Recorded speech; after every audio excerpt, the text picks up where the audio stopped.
এই পর্যায়ে আমরা আলোচনা করতে চাই ছাত্রদলের কেন্দ্রীয় ছাত্রদলের সাধারণ সম্পাদক নাসিরউদ্দিন নাসিরের কাছে। আপনার কাছে শুরুতেই আমি প্রশ্ন করতে চাই যে বাংলাদেশের সংকট সমাধানের ব্যাপারে আপনাদের বক্তব্য বা চাওয়া কী ছিল এই সফরে?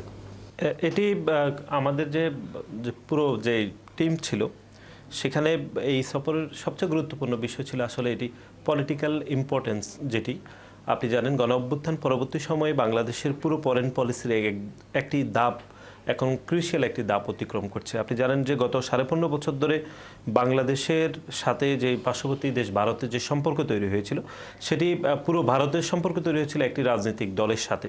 কিন্তু তার বিপরীতে আমাদেরকে যেটি চীনের কমিউনিস্ট পার্টি, যেটি বারবার প্রায় অনেকগুলো যে আমরা গুরুত্বপূর্ণ মিটিংয়ে অংশগ্রহণ করেছি তাদের সরকারের উচ্চপদস্থ কর্মকর্তাদের সাথে, তারা বারবার যেটি বলার চেষ্টা করেছেন সেটি হচ্ছে যে আগামীতে বাংলাদেশের সাথে চায়নার যে সম্পর্ক তৈরি হবে সেটি হচ্ছে বাংলাদেশি মানুষের সাথে চায়নার যে সম্পর্ক। সুতরাং জিওগ্রাফিক্যাল পলিটিক্সে এটি খুব গুরুত্বপূর্ণ।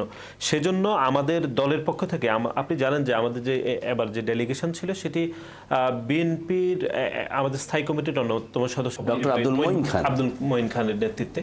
কিন্তু এখানে যেটি গুরুত্বপূর্ণ সেটি হচ্ছে আমাদের দলের আমরা 6 জন ছিলাম, এর বাইরে বাকি কিন্তু 8টি দল প্রতিনিধিত্ব করেছে। এর বাইরে গণ অভ্যুত্থানের প্রতিনিধি ছাত্র সংগঠনগুলো থেকে আমরা 3 জন প্রতিনিধিত্ব করেছেন। সুতরাং এই সফরটি একটি গুরুত্বপূর্ণ ছিল একটা পলিটিক্যাল ইম্পর্টেন্সের দিক থেকে।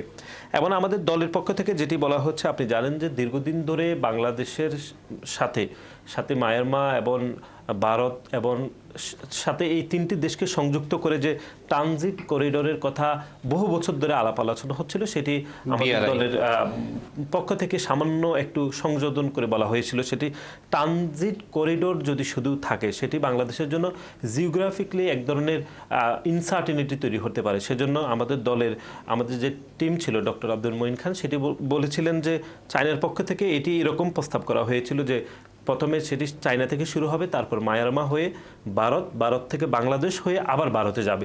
তো সেটিকে ট্রানজিট করিডোর বলা হচ্ছিল। কিন্তু বাংলাদেশের পক্ষ থেকে বা বিশেষ করে আমাদের দলের পক্ষ থেকে আবার প্রস্তাব দেওয়া হয়েছিল সেটি হচ্ছে মায়ানমার, যেটি চায়না থেকে শুরু হবে, মায়ানমার হয়ে সরাসরি বাংলাদেশে আসবে, তারপর এশিয়ান হাইওয়ে ট্রানজিটের সাথে সেটি যুক্ত হলে সেটি বাংলাদেশের মানুষ এবং জিওগ্রাফিক্যালি বাংলাদেশ সবচেয়ে বেশি লাভবান হবে।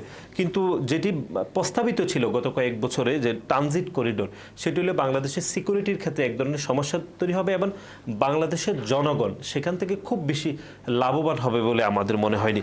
এবং আরও কয়েকটি বিষয় যেটি পলিটিক্যালি খুব ইম্পর্টেন্স আমাদের মনে হয়েছে সেটি হচ্ছে আমাদের যে তিস্তা নদীর পানির ব্যবস্থাপনার বিষয়ে ইতিমধ্যে $1 বিলিয়ন তারা সহযোগিতা করবে।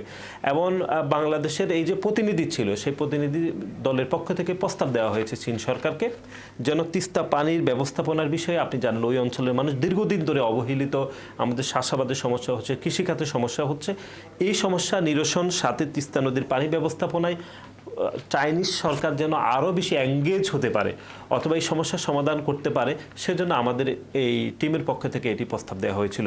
তারা বারবার বলার চেষ্টা করেছে যে গত 15.5 বছর ধরে যে স্ট্রাকচারে চলুক না কেন, ভবিষ্যতে যে জনগণের সরকার তৈরি হবে সে জনগণের সরকারের সাথে কাজ করতে তারা মুখিয়ে রয়েছে এবং বদ্ধপরিকর।